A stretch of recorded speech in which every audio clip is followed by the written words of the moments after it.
But the second thing is, and this is the moment that I'm talking about, changed my life. I got it. I understood what he was saying. He wasn't saying to me, things are, it was your fault that this happened. What he was saying to me was, the world is our mirror.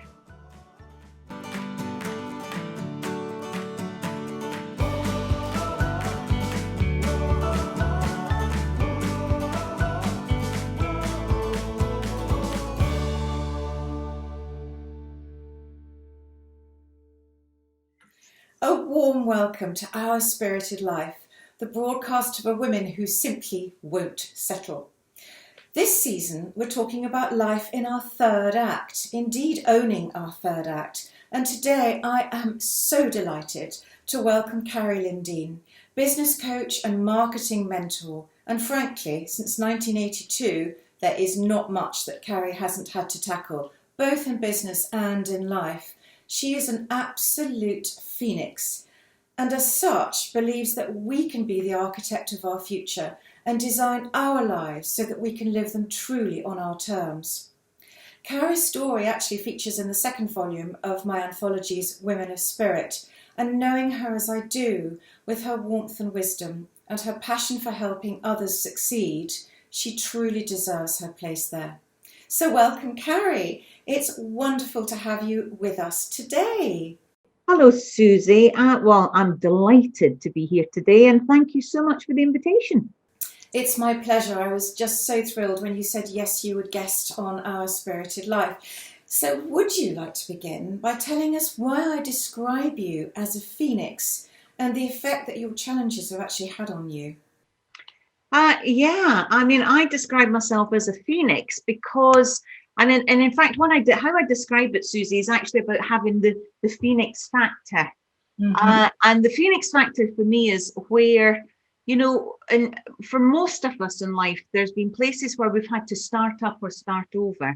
But for me, in the last 38 years that I've been in business, I've had to resurrect my business and my life 5 times, at least 5 times. 5 times, wow.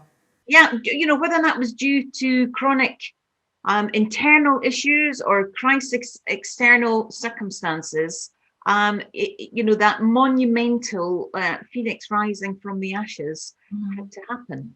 Are you okay with telling us about a few of those? Yeah, absolutely. Yes, no problem at all. Thank you. This does go back a wee bit, I have to tell you.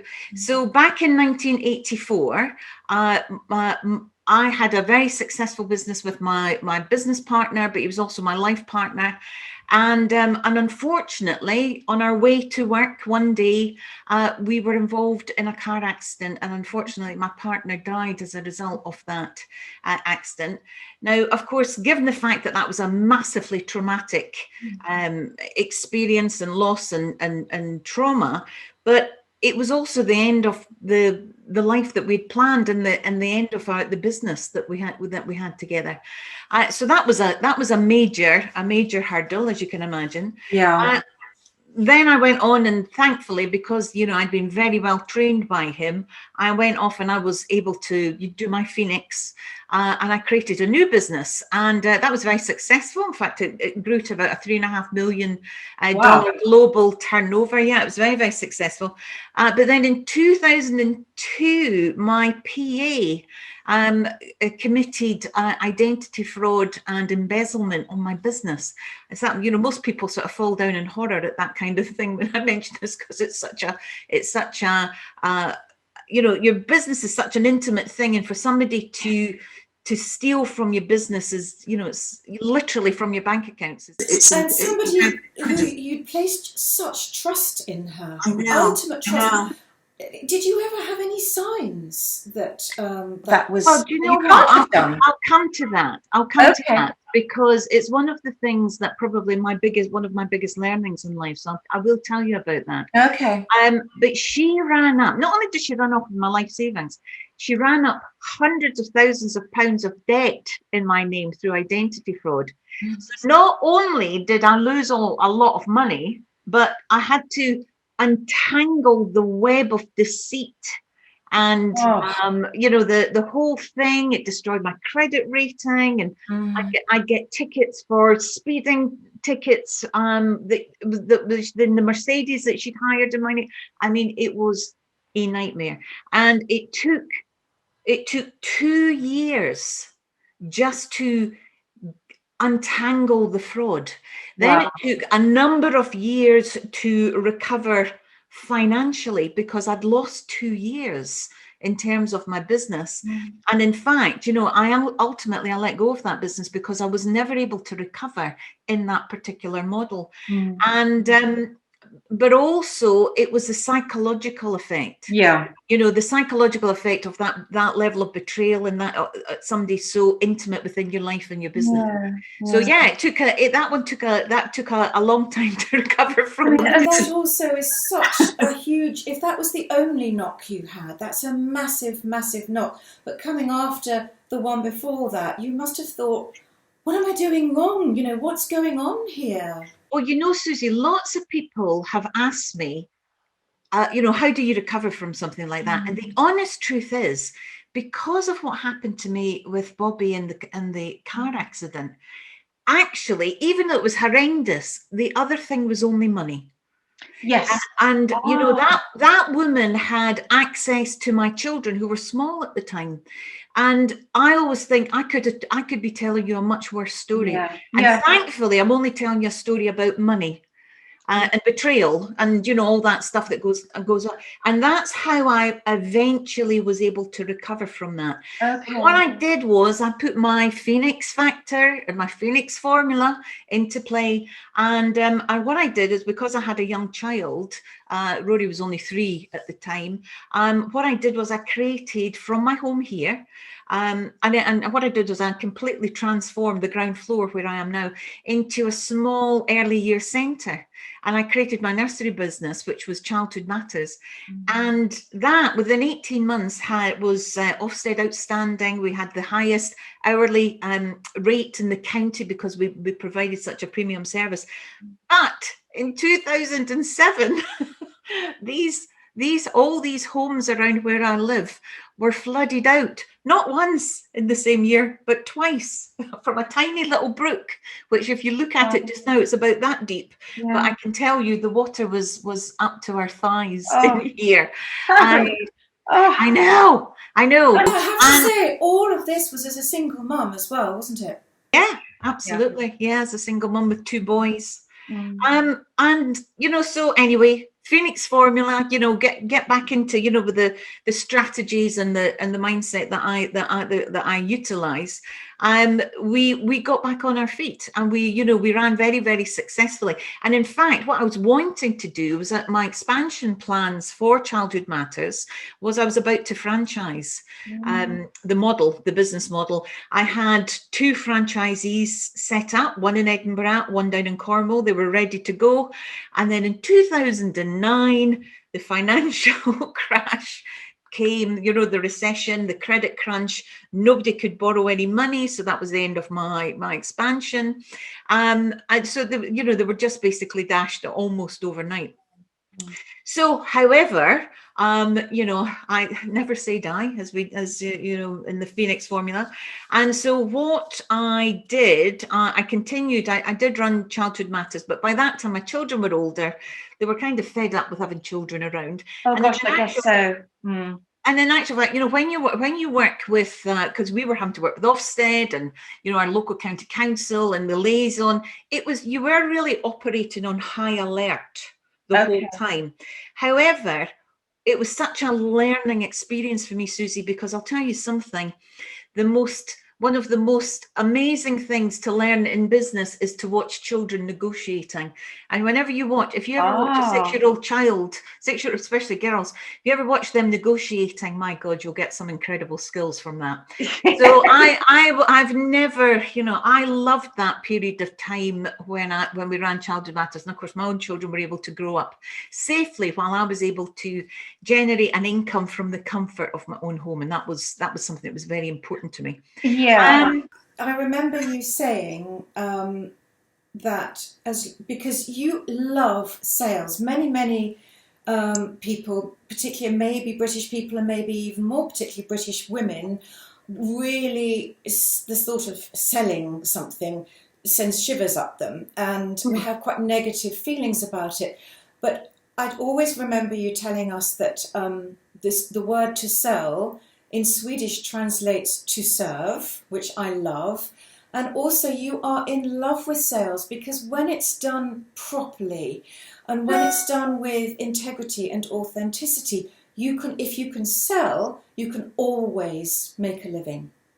Absolutely. And that was really my legacy, or the legacy that Bob left me, was the fact that, I had learnt to sell in integrity. And when I say in integrity, for me, because you've made the point there, Susie, to sell is to serve. If you have that mindset, it's a very different thing. And it's one of the things that I train people to do is, don't see yourself as selling. It is literally solving someone's problem. Yes, I love serving that. So, serving them to create that solution. Yes. So it is really a very different viewpoint. But you made a very valid point that women, typically women, I'm not saying all women, because lots of women are fantastic and love selling. But, a lot of, coaches, consultants, have real difficulty, especially if they're in maybe the healing world, or they have real difficulty selling their services because they're selling themselves. Yeah, and that's a very, that's bad on two fronts. And I'll tell you why. It's bad for them because they're not able to generate the kind of income and the really be paid the what they're worth. But also what's happening is the people who could be working with them are missing out on that. Yeah, it's kind of flipping it, isn't it? So if I know that it was at a very young age, in your very early 20s, that you were taught by your partner and you fell in love with sales because you could see how beautifully it could be done. But if you had not done that, is there a different career that you might have chosen to follow? And if so, what? It's really funny because I was thinking about this the other day there. It sounds terribly dull, I have to be honest. But, I'm fascinated by the law and I'm fascinated by politics. I'm a very Oh, yes, I know you are. and if I was going back now to do, knowing what I know now, I probably would have followed that. I would have liked to have been a barrister, actually. That's where, I am a wordsmith. I enjoy that aspect. I enjoy the whole influencing and persuasion aspect of communication. And what I mean by that, I don't mean that in a manipulative or in a way that's not about the other person's agenda. It's not about my agenda. It's about both our agendas. So I do love that, and I love to listen to good orators, and so that would probably would be something that I would get tremendous satisfaction from. But a barrister rather than politics? I would, this is where I would have definitely done law. I would have definitely become a barrister. Now I would definitely gone into politics. That's okay. That would have been my career path. That would have been my chosen career path. Yeah. Okay. So in your current career, let's call it, what motivates you to keep going and keep growing? Especially at our age, sometimes we get quite tired. But so what is it that keeps you moving forward? So that is a really good question. I've got a vision, firstly. I'm always very, I think what it is, Susie, is I stay working at a high level. Now, what I mean by that is I don't necessarily mean in terms of skill sets and things like that, because obviously that's kind of a given. What I mean by that is I do stay focused on the big picture. Okay. And that's actually part of what I would say in terms of these recovery strategies, is that, once you've created that big picture, as far as I'm concerned, in my belief system, it's already created. Now I have to sort of come into almost like the day-to-day and create the action plan that's going to take me to that big picture. You know this about me. I'm a massive planner. I plan. Now, not so that I'm rigid within my plans, but so that I can create that big picture. Yeah, I guess if you don't have a plan, you can't take the steps towards your goal. And so without a plan, is a goal just a wish? For sure. I mean, here's the thing for me is a lot of people will say to me, oh, is that not an awful lot of hard work, all that planning? And actually the opposite is true. The planning makes the purpose much easier. It happens with much more ease. That follows. Well, because each day, all I ever have to think about when I wake up in the morning, I don't have to think about that big picture because that's already been and done and created. It's out there. I don't have to stress about, oh, has that done, or that done? Because all I need to think about is what am I doing today? What's the thing I'm doing today? Oh, right. Okay. This is a client's day today. So all I think about is clients. Yeah. And it frees your mind for what you need to be doing in that particular moment. And I know, having been taught to live much more in the present, although we plan, it gives you, living in the present and being focused on what you're doing now gives you such peace of mind, because you're not fretting about what has gone and you're not worrying about what might happen in the future or might not happen in the future. So I think also being in the here and now is a great thing. Was there a key moment that led you to where you are now? Yeah, there definitely was. I told you about the, the car accident and Bobby's death, and then, going into these various other businesses that I created. And what in 2013 was when I began my business consultancy. I wound down Childhood Matters and I began my business consultancy.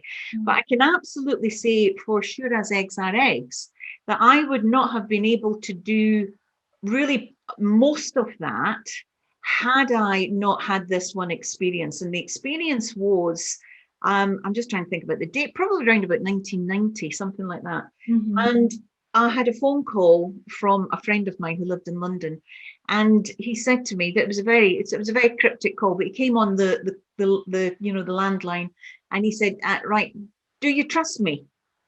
And I said, yes. He said, right, I want you to get on a plane and I want you to fly down to London this weekend. Okay. I'll meet you at Heathrow on Friday evening. Well, there's me. I'm a busy businesswoman. I've got my young son, and I thought, oh, this is all very strange. But I did trust this chap. He's a very, very close friend of mine. Yeah. So I went down to London, and he took me to this beautiful, beautiful flat, magnificent flat in Earl's Court, where I was meeting people like film directors and all these really fantastically interesting people. And we went through a process, a sort of workshop for a couple of days. And honestly, Susie, for 2 days I was sitting stewing because of what's going on here. Is this a cult? What, why am I here? Blah, blah, blah. What's this guy talking about? What sort of workshop was it? Well, it was the model they were using was psychology of vision. Okay. And psychology of vision are very powerful. I now know this, but I at the time didn't know anything about it at all. And basically, it's a healing model of psychology, if you like, and it helps the mind to heal. Okay. But at that point, I couldn't hear anything, but this guy was saying, everything in your life is your fault. That's what I was hearing. Okay. But actually, what he was saying and teaching was, we're responsible and we're accountable. Okay. For everything in our life. So I got through to about the Sunday evening, and he said at one point, "Has anybody got any questions?" I said, "Listen, I have to ask you this." And I was, I just let I'm out, and I've had this happen, and I've had this happen, and don't tell me that I'm, it's my fault for such and such. I'm a victim of circumstance. Da da da da da. Yeah. And he said to me, and this was, talk about one of the most powerful things. And he just very quietly and said to me, let's put that to one side for a moment. And let's just firstly talk about the grief. Eek. I know. Oh, that sent shivers up me, Carie. This was about 6 years after Bobby had died. Yeah. And I'm seriously not joking when I say to you, I heard a noise in the room, and I thought it was either like a wild animal or a child or something was howling in the room. And it took me a few seconds to realize it was me. The noise was coming from me. Gosh. And what I really understood was that, number one, I had never had an opportunity to actually grieve or to process the horrific thing that had happened in that car accident. That was number one. Because way back in those days, Susie, people didn't talk about, post-traumatic stress disorder or anything like that. No. So that was absolutely incredible. And the second thing, so I had that massive release in terms of what that grief was about. But the second thing is, and this is the moment that I'm talking about, changed my life. I got it. I understood what he was saying. He wasn't saying to me things are, it was your fault that this happened. What he was saying to me was, the world is our mirror. Okay. What we're seeing in our world, what's happening in our world, is a reflection of who we are, what we are, and how we're thinking and how we're behaving. Now, that's a very simplistic, explanation of that. But I got it. I totally understood it. So what that's allowed me to do is go on and take 100% accountability in my life, 100% responsible for everything that's happening. So even the moment, we were talking about the girl who embezzled my PA, and you asked me, was there signs? Yes, there was signs. Okay. But I wasn't, I was not, I was picking them up, but I wasn't processing where I didn't trust They weren't myself. sinking in. Yeah, they weren't sinking in, and I was doubting myself, and I didn't trust myself to challenge that or this or that. So it was that's what I mean in that moment, because what that girl did was she saw the chinks in my armor. Okay. And she was able to go, and that she's negligent there. I wasn't negligent financially. I mean, she is a criminal. She had committed a criminal act. But I was negligent energetically. Okay. I remember you saying that you used to just scrumple up banknotes and shove them in a pocket or your handbag, and that's changed now. Yeah, absolutely, because money was very easy for me to generate. Okay. When back in 1984, because of the skill set that I'd been, taught and developed, I was driving about in 1984 in a Porsche that I bought cash. At 24 years old. So money came very easily, but likewise it went out the door very easily. So you're absolutely right. That's what I mean. I was energetically negligent. She didn't have access to my bank accounts on the other side. She was a criminal. But because there was these chinks in my arms, because of these things, she was able to capitalize on that. So after this situation with me understanding about this, that we're 100% responsible. And in fact, it was one of the things that took me quite a long time to recover from the fraud, was because I was very aware that at some level I was colluding in this storyline with her. And owning something like that is, it has to be worked upon, doesn't it? Because it's accepting it. And I guess this is why I've called this series of Our Spirited Life Owning Our Third Act. Definitely, I looked up the word embracing our third act, and it just wasn't quite the same. And I think as we get older and hopefully wiser with all of these experience, in fact, this is going to be my next question. What do you think of the advantages and indeed disadvantages of life in our third act in these years? Well, the advantages are just, I don't even know where to start. I mean, your wisdom and your ability to reflect and your ability to, I actually call it now turning on a sixpence. If something immediately blocks me, I think, okay, is that meant to be? Am I meant to be doing this? Probably not. If something's difficult for me to do, I learn not to try and push the river uphill. Oh God, yes. Been there. I've learned that I can turn on and say, okay, I can do that. I can do something else. I can change that. I can change what I'm doing. So having that flexibility, that ability to reflect and ponder and review and revise, I think is great. I think your communication gets better. Your connections get better. I can genuinely say there isn't a situation that I would ever concern myself about, because I know that I've either got experience to draw on, or I'll trust that the correct inspiration will come to me in terms of, either being in my zone of genius or just allow myself to connect or whatever. Yeah, so definitely the advantages is I would be no longer fazed by anything. It would have to be pretty desperate for me to be fazed. I've got enough a bank of strategies and wisdom and expertise to draw on now that I know that I can get through any situation. And resilience is a good thing. Yeah, it comes with experience and learning, doesn't it? And choosing to learn from the experience. Advantages of being, in this sort of third chapter, if you like, is the ability to say no as well. Yeah. Don't worry about saying no. I say no a lot. Yeah. Yes. And also learning that no is a complete sentence. I love that. I love that. Yes, my one, Susie. That's not going to work for me. No, that's not going to work for me. Oh, I use that all the time now. Yeah. Yes. So, or does that work for you? Yes. That is a fabulous sort of. There's nothing else to be said with it. It's not going to work. Yeah. So you do believe that learning is for life, do you? And so why would you believe that? Oh, well, from a physical point of view, yeah, learning is energetic. It's creating these fibers from the left to the right side of the brain, which helps us, stimulates our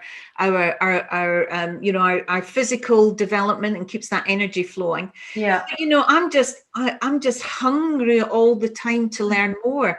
I don't just need to know what something is. I need to know why it is, and then how it is. And it's something that I love. I don't know if I've ever told you this story. I think it was I can't actually remember the chap's name, but it was a very famous doctor who talked about there was a nunnery. And these nuns in this nunnery lived well into their 90s and 100s. Have I told you the story before, Susie? It's funny. It's lovely because you have in a session, that was in my brain. I was going to ask you to tell it. So do carry on. That's fantastic. Well, there was an agreement made that these nuns would allow the research done on their brains when they died, because they were living long, healthy lives into their 90s, into their 100s. Now, what was really curious was when they did the postmortems on the nuns' brains, that they actually found that there was the same level of things like brain disease, dementia, Alzheimer's, as would have been normally found in the population of people of that age. However, these nuns had never displayed any signs or symptoms. And what the doctor came to the conclusion was there was three things that they had in common. Number one, they deferred to a higher intelligence. Number two, they were in service all their lives. And number three, they were lifelong learners. They continued to study till they literally could do it no longer. And I thought that was an incredibly powerful example how to be continually learning. I'll give you another quick example. Just recently, with all the excitement and terror of everything that's been going in with American politics, I had noticed that my 87-year-old mum was getting a little bit dithery. That's a little bit hard to say when you've got a lisp. Dithery. And she was kind of going a wee bit, sometimes when you speak to an older person, they're sort of going round in a loop. I could tell she was going around in a loop with that. So my mum had use of a very sharp brain. So what I did was I got her really involved, discussing all the things that was going on in America, and I got her watching the various news channels and documentaries and things. Now, the transformation that happened with my mum over a very short period of time, I'm talking about weeks, was extraordinary. And then she'd be calling me up saying, have you seen what Biden's done? Or have you seen what Trump's done? Have you done? And it was like speaking to my mum 30 years ago. Carie, my mother will love this because she watches CNN all the time. And I said to her, Mummy, this really isn't good for you to be watching all this awful, awful stuff. It But she will depends what the love objective that is. story. Yes. It depends what the objective is. Ah, Because okay. if she's going in to observe, which is what I've sort of trained my mum to do, is, because I always say, Mum, don't believe anything that one person, question everything, and you don't take news from one source, find it. So what she's doing is actually she's going in to analyze it and compare it, as opposed to just sit there and consume it, absorb it, and absorb it. So it's a very, very, and then of course she'll say things like, oh, there was a tremendous program on whatever it was, CNN or NBC or whatever, I've taken notes for you. Fantastic. I know, and she'll read back the notes.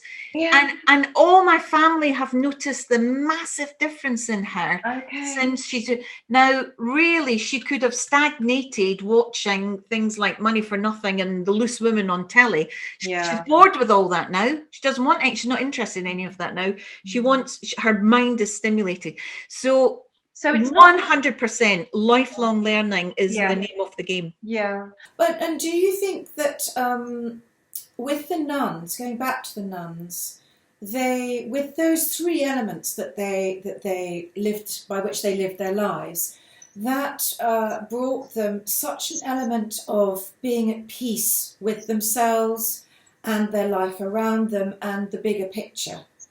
And that's three things there, Susie, I'll tell you. And this is really part of the work that I've done with Psychology of Vision over the years, and part of the whole ethos that I work with, not just in terms of my communication, but my thought process. Because really what it boils down to is when you train your thoughts and your actions into, mainly your thoughts and your communications, into three things. Either number one, meditative. So you're in a meditative state. Now, I'm not somebody who sits in OMS and meditates, but I will allow myself to be in a meditative state, which means that I'm either listening to something, or I love to do it first thing in the morning because I'm not quite awake. So I'll maybe listen to, even if it's talking books. Now, you might think, well, how can you meditate listening to a talking book? That's what I do. I do, because it takes me into a different sort of different place in terms of my my thought process and opens up my creativity. And that takes me on to the second train of thought or communication, which is creative. Either meditative, creative, and the third is intimate. So either an intimate conversation or intimate thoughts, intimate actions. And when you put everything that you're doing into these three things, it's life becomes a lot more pleasant. Life becomes a lot easier. And in actual fact, if you think about it from, excuse me, the nuns' story, that's what they were doing. Their meditation would have been in prayer. Their creativity would have been in the way they served others and many other things. And then their lifelong learning would have been the Bible reading, their Bible teaching, all that. Fantastic, Carie. I want to go back because what I just felt coming up at that moment was about your warmth and your wisdom. It's your passion for supporting and helping others. And one of the things that I wanted to say was when I had some bad news about a loan that wasn't going to come through, and you were my business coach and mentor at that time, and I rang you up. And I think I was probably in tears, as I used to be then, and because I was very disappointed, and I thought, God, what am I going to do? And you actually were driving up to Edinburgh to see your son, and you didn't say so at the time, but he'd had an accident and was in hospital. But you stopped the car and spent 30 minutes talking me through, and I'll never forget you saying, Susie, I promise you, you have everything inside you that you need. And I think that was life-changing, actually. Then, of course, we need to activate and implement what we learn. And sometimes that can take a little longer. So, which leads me nicely on to, what would you say to your younger self knowing what you know now? Well, it's interesting you've just told me that story, because that's something that's so relevant in terms of and as an answer to that question. Probably the first thing I would say is you do have all the resources you need. Everything else that comes is either inspirational or educational, but actually you have all the resources that you need. And the second thing, and this is probably, I know you've heard me say this many times, but I live my life by this, is, to trust yourself. Like all those incidents where, anything that was a very negative thing that happened to me, it boils down to I didn't trust my own instincts. I didn't listen to myself when I was getting that experience of this is off balance, or this isn't right, or even going back to the accident, there was several times on that road that my intuition was telling me to go off the road and I didn't do it. So going back to my younger self, to trust myself, and of course, to trust the process. The process, yes. Because you trust the process, it will never, ever let you down. Yeah.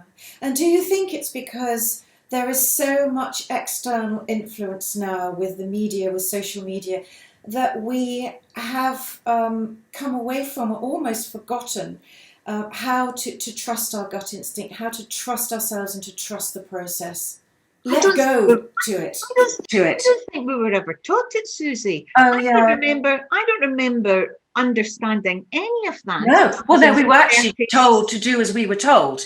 Yeah, we learned by rote I at school. I think now more, and probably there's now more conversations around trusting our gut instinct, trusting our intuition. I think there's probably more awareness of that now. There certainly wasn't awareness of that when I was young. Never even heard of it until I was, as I said, into my 30s or 40s. Yeah. So even though I was probably experiencing it, I didn't have the wherewithal to understand it, or to certainly not to trust it. That was for sure. So yeah, trust the process. It's I live my life by that. Yeah, I love that. I have, over the years, I have said it so many times to my children that they now say it back to me when they do. Mummy, trust the process. Which is wonderful. So I have asked all our guests to provide our audience with either one major takeaway or 3 top tips for our audience. You've given us so many tips, Carie. Is there anything that we want, apart from your lovely song, is there anything that you'd like to finish our conversation with today? I think, the easiest thing in the world is to go off our center, or what I call moving out of integrity. And when I say integrity, I don't mean our honesty or our trustworthiness, because really that's probably a given within the majority of us as a natural state. What I'm talking about in integrity is, doing the right things for the right reasons. Because when you do the right things for the right reasons, that's when life becomes easy, simple, and very, very fruitful. When we're trying to, back to that thing I said, trying to push the river up the hill, and that typically is when we're out of integrity. We might be trying to do the right thing, but we're doing it for the wrong reason, or sometimes we're doing it for the wrong reason, but it could be the right thing. It works either way. And so also, it's if we're doing it, whatever we're doing, because we feel we need to please someone else. That's it. That'd be doing the right thing, but for the wrong reason. Yeah. So also then, if we're doing the right thing for the right reasons, the fact that it might displease someone else doesn't matter. Well, it's not that so much it doesn't matter, that it's not your responsibility. Okay. That's their responsibility. Yes. So we can only be responsible for, what's happening within. So it wouldn't be that we're going to go and stomp over other people's feelings or anything like that, and not care about things like that. Yeah. But it's about staying in integrity, staying congruent, staying focused, all of these things. And we have to train ourselves to do that.